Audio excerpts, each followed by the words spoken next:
아멘. 이번 렘넌트 대회 때 세 강의 말씀 주셨죠?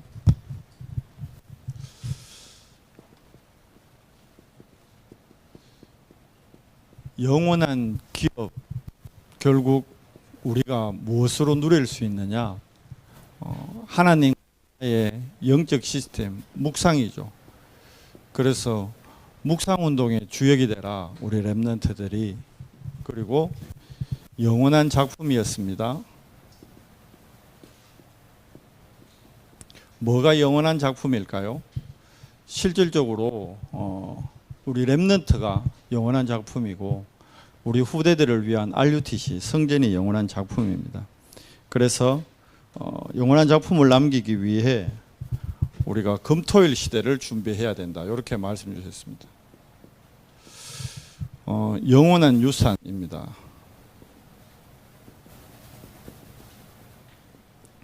결국 우리가 후대들에게 물려주고 우리 교회가 회복해야 될 건 다른 게 아니라 세 가지 뜰 운동입니다.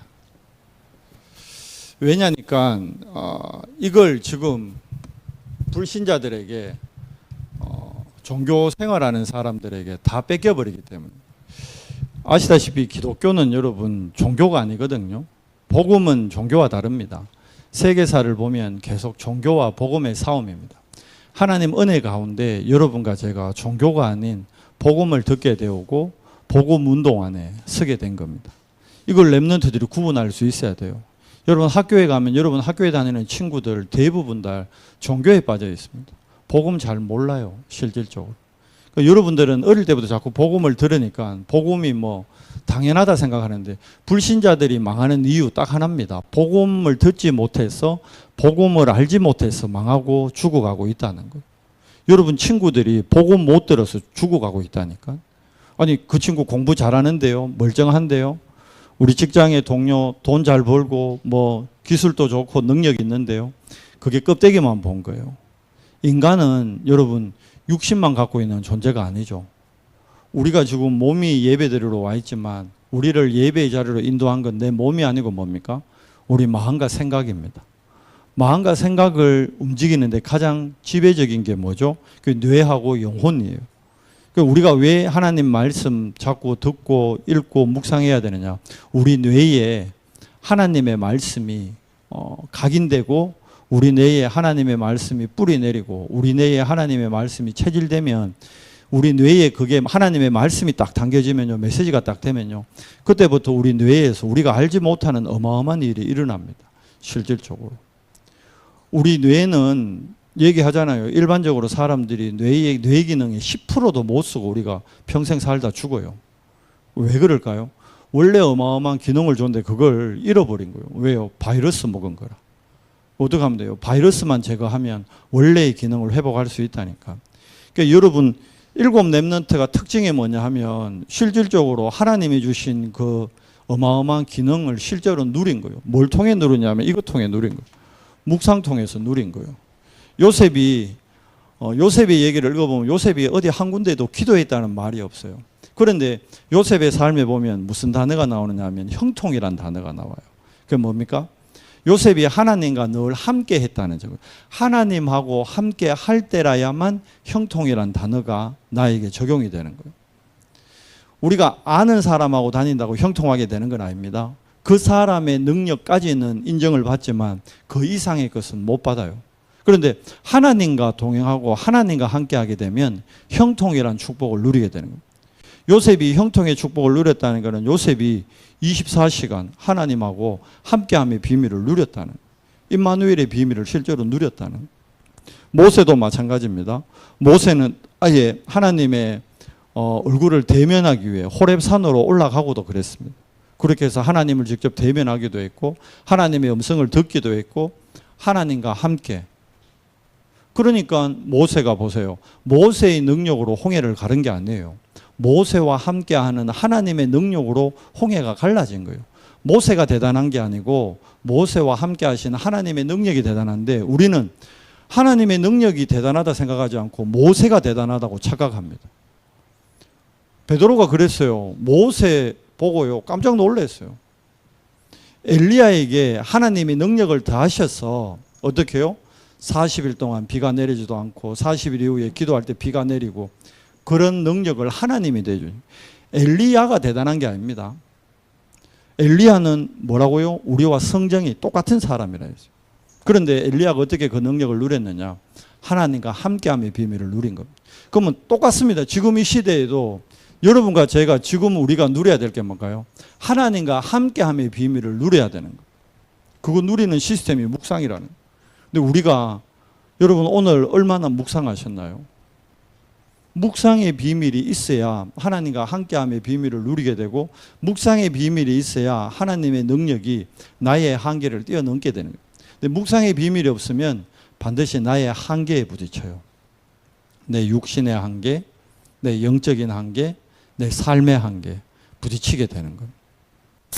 그래서 우리가 오늘 베드로의 절대망대를 통해서 우리가 뛰어넘어야 될 부분, 그리고 우리가 인도받아야 될 부분, 그리고 우리가 누려야 될 부분, 그걸 확인하는 겁니다.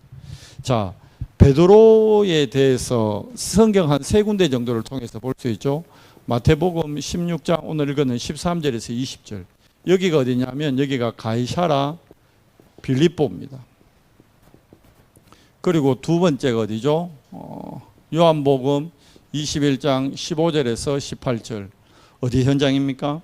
여기는 예수님이 십자가에서 죽으시고 이제 부활하셔서 부활하신 예수님이 베드로를 찾아온 현장을 얘기하는 거예요.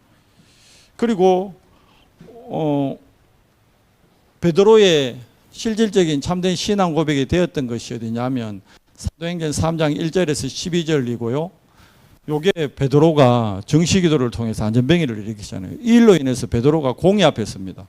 그때 베드로전서 사도행전 4장 12절에 베드로가 뭐라 그러냐면 천하인간 중에 구원 얻을 만한 다른 이름을 우리에게 주신 적이 없다. 요게 공의 앞에서의 베드로죠. 완전히 달라진 겁니다. 자, 첫 번째 가이사라 빌립보. 여기서 우리가 알아야 될 것이 뭡니까? 많은 사람들이 예수 그리스도에 대해서 오해를 하고 있습니다.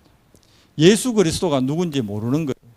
그러니까 예수 그리스도를 어떻게 알고 있습니까? 어떤 사람은 세례 요한과 같이,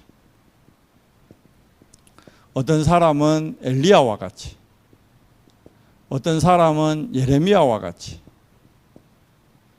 어떤 사람은 선지자 중에 한 사람과 같이 이렇게 예수님을 알고 있는 겁니다. 요 네 가지가 대표적인 현재 지금 많은 교회 다니는 사람들이 이 네 가지 형태로 종교 생활을 합니다. 세례 요한같이 알았다는 건 뭡니까? 세례 요한과 같이 실질적으로 회개운동 그리고 뭡니까? 사회운동 필요하죠. 좀 쉽게 얘기하면 조금 뭐 태극기 부대, 지금 그 유명한 목사님 있잖아요. 그 목사님 세례 요한같이 외치는 거예요. 우리의 힘으로 이 정권 바꿔보자는 거예요. 나라를 바꿔보자는 거예요. 맞는 말 같죠? 아니에요. 엘리야 뭡니까? 신비예요. 하나님 자체가 신비고 예수님이 신비지만 신비하고 신비주의는 다릅니다. 얘기했잖아요. 엘리야의 능력이 대단한 게 아니고 엘리야가 간절히 기도할 때 하나님이 엘리야에게 하나님의 신비한 능력을 더해 주신 거예요. 예레미야 알죠? 눈물의 선지자 박애주의입니다. 주일날도 얘기했지만 박애주의가 다른 사람을 돕고 살리는 거지만 결국 내가 살지 못하면 다른 사람 살리는 거 아니에요. 선지자 율법주의죠. 율법은 하나님의 말씀인데 율법주의가 되면 다른 사람을 정죄하고 다른 사람을 판단하고 자꾸 율법주의에 빠지면 유대인들이 율법주의에 빠졌잖아요. 그래서 어떻게 됐습니까? 7번이나 재앙을 당했습니다. 이때 베드로가 고백하죠. 뭐라고요? 주는 그리스도시요 살아계신 하나님의 아들이십니다. 예수님이 그리스도라고 베드로가 처음으로 인류 최초로 고백했어요. 이때 하나님이 주신 축복이 가장 큰 게 뭡니까? 네 믿음의 그 고백, 그 반석 위에 예수님이 직접 그럽니다. 내가 내 교회를 세우리라. 우리가 우리 교회를 세워가는 게 아닙니다. 장로님, 목사님이 열심히 해서 교회가 성장하는 게 아닙니다. 뭐죠? 우리가 믿음의 고백을 할 때 주님께서 주님의 교회를 세워가시는 겁니다. 그리고 어떤 특권을 줍니까? 음부의 권세가 절대 너를 해할 수 없다. 사단의 어떤 공격도 그리스도 이름 앞에는 결박되고 무릎 꿇게 되어 있는 것. 그리고 마지막 축복이 뭡니까? 천국 열쇠를 주노니 그렇게 되어 있잖아요. 이게 뭡니까? 이게 기도의 특권입니다. 여러분 누구나 기도할 수 있습니다. 그런데 하나님의 자녀가 기도하는 거랑 세상의 종교인들이 무속인들이 기도하는 거랑 완전히 다릅니다. 뭡니까?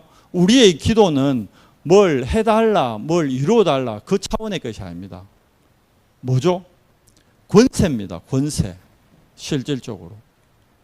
세상의 기도는 뭐예요? 자꾸 뭐 주세요, 뭐 치유해 주세요, 고쳐주세요, 병 낫게 해주세요, 돈 벌게 해주세요. 우리가 진짜 누려야 될 기도의 특권은 뭡니까? 위드입니다. 임마누엘입니다. 원네스입니다. 그 특권을 주신 거예요. 자, 이 축복 가지고 실질적으로 우리가 지금 그러면 이 시대에 고백해야 될 게 뭘까요? 여러분 이걸 알아야 되는 거예요. 그냥 언약 아니고 정확한 언약에 우리가 신앙 고백을 해야 됩니다. 언약의 흐름이 있습니다. 복음의 흐름이 있습니다. 근데 이게 하나님 은혜로 깨달아지는 거예요. 가장 중요한 거는 열심히 하는 게 아닙니다. 정확한 언약을 알면 정확한 언약으로 말미암아 성삼위 하나님이 보혜사 성령께서 깨닫게 해주시는 겁니다. 이게 베드로 신앙 고백을 통해서 지금 우리가 많은 우리의 신앙생활, 우리가 하고 있는 신앙생활을 점검해 봐야 되는 부분 중에 하나입니다.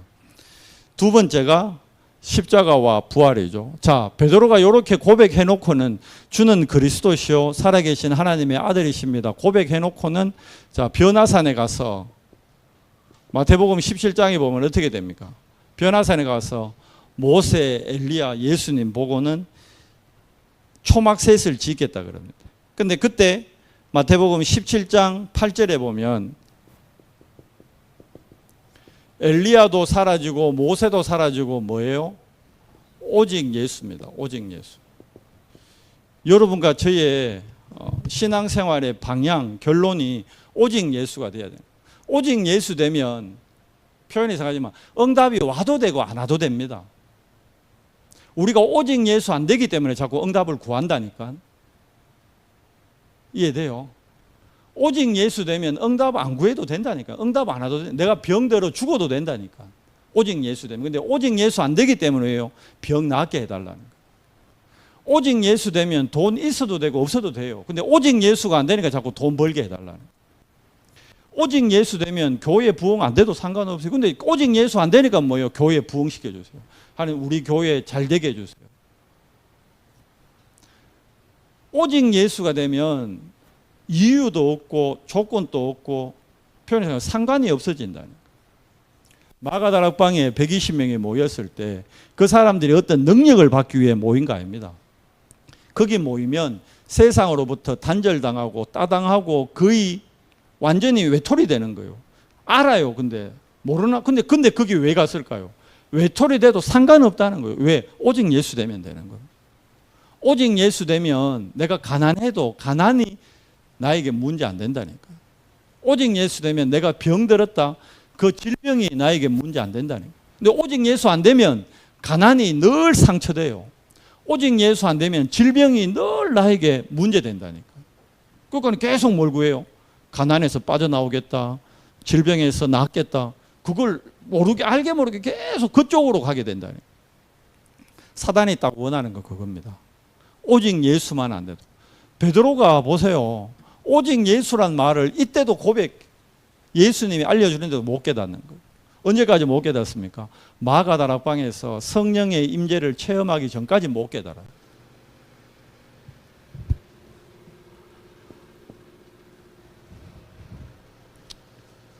어느 정도입니까? 예수님 십자가 지시는 날 3번이나 어떻게 해요? 예수님을 부인하고 아예 계집종 앞에서는 저주까지 합니다. 그런데 이 베드로를 예수님이 부활하신 후에 찾아옵니다. 그리고 3번 부인했는데 3번 질문합니다. 뭐라고요? 네가 나를 사랑하느냐? 이 사랑은 세상의 사랑이 아닙니다. 진짜 아가페적인 사랑을 얘기해요. 하나님의 사랑을 얘기하는 거죠. 이때 베드로가 내가 주님을 사랑하는지 주님이 더 잘 아시지 않습니까? 이때 예수님의 이제 마지막 명령 미션이었죠. 뭐라 그래 되어 있습니까? 내 어린 양을 먹이라. 쉽게 얘기하면 렘넌트 사역하라는 거예요.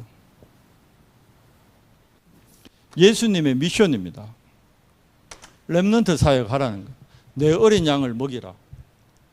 예수님이 베드로에게 주신 가장 큰 미션이 이거였어요. 후대 사역, 렘넌트 사역해라. 왜냐하면 렘넌트 아니고는 표현이 이상하지만 희망이 없는 거예요. 안 바뀌는 거예요. 자, 드디어 이 미션을 받은 베드로가 마가다락방에 모입니다. 마가다락방에서 며칠요? 딱 10일입니다. 10일간 뭐합니까? 완전 집중하죠. 자, 이전에 뭐가 있었죠? 40일 동안 감람산에서 미션을 받았죠. 그리고는 이 미션 가지고 10일 동안 어디입니까? 여기가 마가다락방이죠. 마가다락방에 120명이 모여가지고 열흘 동안 딱 집중하는데 이때 어떤 일이 납니까? 진짜로 인류 최초로 성령이 이곳에 임합니다. 실제로 성령의 충만함을 체험하게 되는 거죠. 여러분과 제가 오늘 이 밤에도 성령 충만 입으면 끝이에요. 그러니까 안타까운 거는 여러분과 제가 성령 충만이 안 되기 때문에 자꾸 뭔가를 구하고 뭔가에 걸리고 뭔가의 한계를 느끼고 성령 충만을 못 누리기 때문에 성령 충만의 단계가 안 되기 때문에 자꾸 이런 말 저런 말 속는 겁니다. 속이는 거. 진짜 성령 충만하면 아까 얘기했잖아요. 성령 충만한 단계에서 나오는 고백이 뭐냐? 딴 고백 안 나옵니다. 오직 예수밖에 없습니다. 베드로가 성령 충만해서 마지막 한 고백이거든요. 천하 인간에 오직 예수 외에 다른 이름을 하나님이 주신 적이 없다. 그 고백할 때 분명히 사도행전 4장 보셨죠? 뭐라 되어 있습니까? 베드로가 성령이 충만하여 그렇게 되어 있습니다. 성령 충만할 때 나오는 고백이 오직 예수밖에 없는 겁니다. 4장 8절에 나오죠. 이에 베드로가 성령이 충만하여 이르되 백성과 관리들과 장로들아 만일 병자에게 행한 일에 대하여 이 사람이 어떻게 구원을 받냐고 오늘 우리에게 질문한다면 너희와 모든 이스라엘 백성들은 알라 너희가 십자가에 못 박고 하나님이 죽은 자 가운데서 살리신 나사렛 예수 그리스도의 이름으로 이 사람이 건강하게 되어 너희 앞에 섰느니라. 12절에 얘기하죠. 다른 이로서는 구원을 받을 수 없나니 천하 사람 중에 구원을 받을 만한 다른 이름을 우리에게 주신 일이 없음이라 하였더라. 오직 예수입니다. 오직 예수. 변화산의 이 오직 예수의 고백이 언제 이루어집니까? 진짜 성령 충만해서. 자, 성령 충만하니까 영적인 눈이 열리니까 어떤 일을 합니까?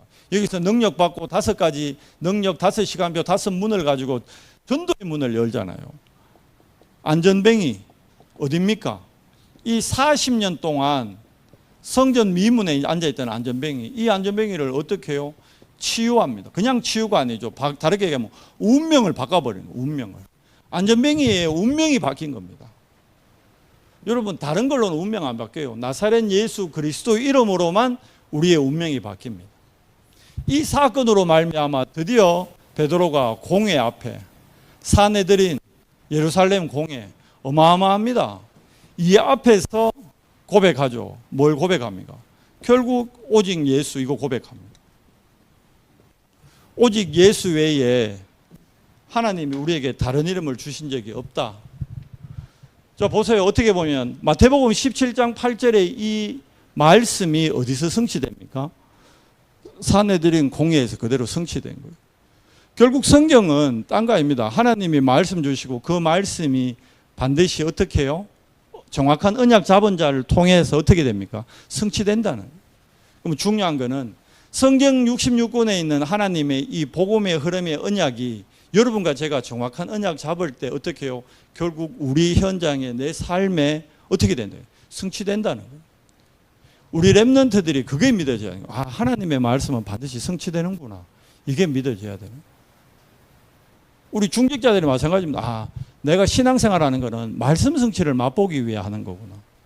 말씀이 성취되면 그게 끝인 거예요. 끝. 자, 보세요. 골로새서에 뭐라 되어 있습니까? 이 세상의 모든 지혜와 지식의 보화가 어디 안에 감춰져 있다? 그리스도 안에 감춰져 있다. 이 언약이 내게 그대로 성취됐다 생각해 봐요. 그럼 어떻게 돼요? 이 땅에 있는 모든 지혜와 지식의 보화가 어디 안에서 발견돼요? 그리스도 안에서 나 안에 있는 게 발견된단 말이에요. 근데 이게 성취가 안 되면 어떻게 돼요? 이걸 구하기 위해서 오만 대, 떼만 대 막 다 돌아다니고 오만 떼만 방법 다 쓴다. 거기서 나온 게 뭡니까? 요거요. 사회운동, 신비운동, 박애운동, 율법운동. 지금 사람들이 오직 예수 안 되기 때문에 이거 다 하고 있는 거예요. 어찌 보면 복음 가졌다 하는 우리도 오직 예수 안 되기 때문에 이거 하고 있다니까. 어떨 때는 세례 요한하고 같이 어깨동무했다가, 어떨 때는 예레미야 같이 서로 울고 불고 했다가, 어떨 때는 엘리야 돼가지고 능력 달라 했다가, 어떨 때는 선지자 같이 막 율법 가지고 정죄하고 판단하고 막 함부로 하고. 뭐가 옳리 그르니, 옳고 그름이 어디 있습니까? 복음 외에 진리는 없습니다. 복음 외에 옳고 그름이 없다니까요. 옳고 그르다는 기준이 누군 거예요? 내 기준이잖아, 내 기준에. 그 나에게 그 기준 심어준 게 누굽니까? 우리 부모님이고 우리 가정이고 내 학교의 지식이고 그런 거예요. 하나님이 여러분에게 기준 심어주셨습니까? 아니잖아요. 그래요? 제가 본 바로 하나님이 기준 심어준 사람 없어요. 다 그 기준이 누구예요? 내가 주인돼 있는. 결국 뭐예요? 옳고 그름을 판단하는 자체가 이미 사단한테 농락당하고 있는 겁니다. 이게 옳다, 저게 옳다 말하는 자체가 벌써 틀린 거예요. 뭐가 옳습니까? 뭐가 그름입니까? 복음 외에는 옳고 그름이 없습니다. 복음 외에는 절대 진리도 없습니다. 베드로가 나중에 봐요. 그러니까 베드로가 진짜 복음 깨달으니까 봐요. 옳고 그름을 판단했던 사람을 데려다가 어떡합니까? 살리잖아요. 베드로 결론 알죠? 예수님이 처음부터 베드로 부를 때 그랬잖아요. 마태복음 4장 19절에 나를 따라오너라. 그러면 원래 베드로가 많은 사람이죠. 물고기 잡는 사람이었어요. 베드로. 여러분 안 가봤죠? 저는 가봤어요. 저기 갈릴리에 가면, 예루살렘에 가면 저 예루살렘 위쪽으로 쭉 올라가면요, 요단강 따라 쭉 올라가면 그 북쪽에 뭐가 있냐면 갈릴리 호수가 있어요. 되게 커요. 호수가 진짜 커요. 바다 같아요. 파도도 친다니까. 호수인데 거기에 물고기가 틸라피아 비슷하게 생긴 물고기인데 그걸 보고 베드로 고기라 그래. 베드로가 원래 그 고기 낚던 사람이었어. 그 갈릴리에서 고기 잡던 어부였다니까. 근데 그 베드로에게 예수님이 직접 얘기하잖아요. 야, 나를 따라온다라. 물고기 왜 잡아야 돼요? 물고기 잡아야 먹고 살잖아요. 그런데 예수님이 그럽니다. 내 따라온다라. 그러면 내가 너로 사람 낚는 어부가 되게 하리라. 먹고 사는 문제 뭐 안에 다 있다는 거예요. 사람 낚는 어부가 뭐예요? 전도자. 전도자에게는 먹고 사는 게 문제 안 된다는 거예요. 전도자에게는 뭘 입고 뭘 마실까 뭘 할까 문제 안 된다는 거예요. 내가 전도자가 맞다면 뭘 먹을지 걱정할 필요 없어요. 내가 전도자가 맞다면 뭘 입을지 걱정할 필요 없어요. 내가 여러분 렘넌트들이 여러분이 전도자가 맞다면 어느 대학 갈지 걱정할 필요 없다니까. 여러분이 어느 직장 갈까 누구를 만날까 걱정할 필요 없다니까. 내가 전도자가 아니면 걱정해야 돼요. 내가 사람 낚는 어부가 아니면 뭐 해야 돼요? 물고기 낚는 어부가 또 돼야 돼. 뭐 해야 되죠? 먹고 사는 거 걱정해야 되고 뭘 입을까 뭘 마실까 늘 걱정해야 돼요. 정말 사람 낚는 어부가 된다면 걱정할 필요 있어요 없어요? 없어요. 진짜 복음 깨달은 베드로 보세요. 낙심해가 와 있던 마가를, 그 마가 다락방에 마가를 불러가지고 어떻게 합니까? 복음으로 완전히 살립니다. 마가가 어느 정도 감동받았느냐. 마가복음 1장 1절이 베드로의 고백이죠. 마가복음 1장 1절이 뭔지 압니까? 하나님의 아들 예수 그리스도 복음의 시작이라. 베드로의 신앙 고백을 마가복음의 시작으로 잡았다. 주는 그리스도시요 살아계신 하나님의 아들이십니다. 이 베드로의 신앙 고백이 마가의 신앙 고백의 첫 줄이었다니까. 그래서 마가복음이 여러분 사복음서 중에 마태복음보다 먼저 쓰여진 게 마가복음입니다. 마가복음이 가장 먼저 쓰여졌어요. 왜 마가가 이 복음을 적었느냐? 많은 사람들이 복음을 오해하고 많은 사람들이 복음의 능력을 믿지 못하고 불신앙하고 염려하고 근심하니까 야 복음이란 이런 거야 하고 처음 적은 게 마가복음이에요. 그러면서 그 시작이 뭡니까? 하나님의 아들 예수 그리스도. 이 예수 그리스도는 뭐다? 복음의 시작이다. 이렇게 고백하는 거예요. 여러분 우리가 예수 그리스도를 믿고 예수 그리스도가 나의 주인이라는 것은 세상 전부를 다 가진 거예요. 표현해서 하면 죽음을 두려워할 필요가 없다니까. 그런데 두려워한다니까. 맞잖아요. 늘 두려워하잖아. 늘 불신앙하고 늘 염려하고. 왜 그래요? 엄밀하게 하면 예수 그리스도가 나의 복음의 시작이 지금 안 되고 있다는 거예요. 예수 그리스도가 나의 복음의 시작이 된다면 뭐가 두려워요? 오늘 죽어도 상관없다니까. 그러니까 초대교회는 봐요. 어떡합니까? 바나바 같은 사람은 자기 밭을 아예 팔아가지고 다 같이 먹고 살자고 교회에 내버린다니까. 이 정도 고백이 돼야 된다니까. 이게 복음의 시작이요. 복음인데 이러면서 내 거 딱 꿈을 쳐놓고 그거 복음 아니에요. 그거 뭐가 복음입니까? 정말 예수 그리스도 그분이 나의 주인이면 내가 사람 낚는 어부가 된다면 낙심되어 있는 사람 살리는 일에 정인이 되는 거예요. 그러니까 베드로가 나중에 뭐라고 고백하면 베드로전서 2장 9절에 이 고백은 여러분 어마어마한 고백입니다.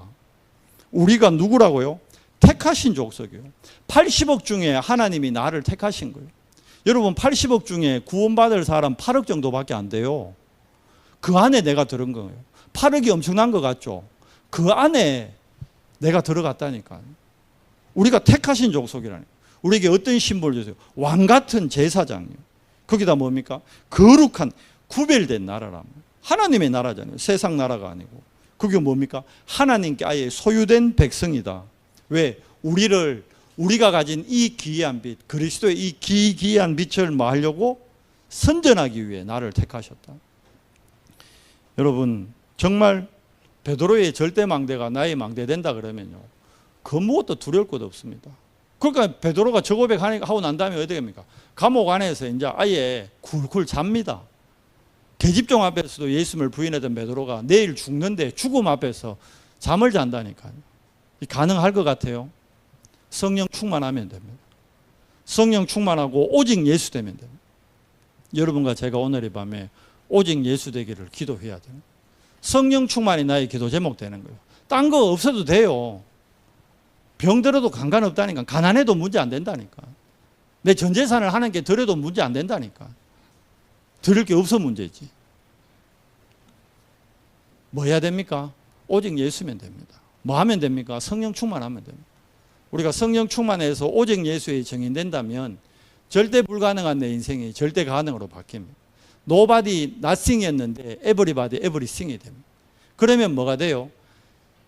내같이 연약하고 부족한 인간을 통해서 하나님은 영원한 기업, 영원한 작품, 영원한 유산을 이루어 가십니다.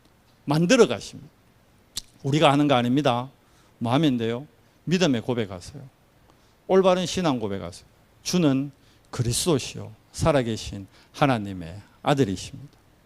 오직 예수 되세요. 오직 예수. 예수 한 분으로 충분하고 예수 한 분이 모든 것 되고 예수 한 분으로 정말 만족하고 예수 한 분으로 행복하고 예수 한 분으로 감사와 기쁨이 넘쳐야 됩니다. 근데 우리는 너무 다른 게 많이 차가지고 예수 한 분으로 만족 안 해. 예수 한 분으로 안 충분해. 예수 한 분으로 안 행복해. 보너스 받고 누가 잘해주면 그때 행복하고 예수 한 분으로 내가 행복하다고 생각을 안 한다. 그게 속는 거예요. 공부 못해도 된다니까. 늘 얘기하잖아요. 공부가 문제 아니에요. 좋은 직장이 문제 아니에요. 뭐요? 예수 안으로 한 분으로 행복한 인생. 그게 진짜 인생인 거예요. 예수 한 분으로 진짜 충분하다 고백되는 인생. 그게 진짜 인생이에요. 여러분과 제가 진짜 인생 삽시다. 가짜 인생 말고. 랩런트들 알겠어요? 오직 예수, 성령 충만. 딴 거 기도 안 해도 돼. 하나님 시험 잘 치게 해서 그 기도 안 해도 된다니까. 이해돼요? 하나님 나에게 성령 충만 돼 주시고 오직 예수로 행복한 인생 되게 해주세요. 그게 전부입니다. 우리 부모님들도 우리 후대들에게 이거 전달해야 돼요. 하나님, 오늘 이 밤에 오직 예수가 내 인생에 신앙 고백되도록 은혜 더해 주시옵소서. 우리의 기도 제목이 이것저것이 아니라 오직 성령 충만 하나 안에 모든 것 다 있음을 고백합니다. 하나님, 정말 베드로의 절대망대가 나의 절대망대 되도록 은혜를 더해 주시옵소서. 예수 그리스도 이름으로 감사하며 기도드리옵나이다. 아멘.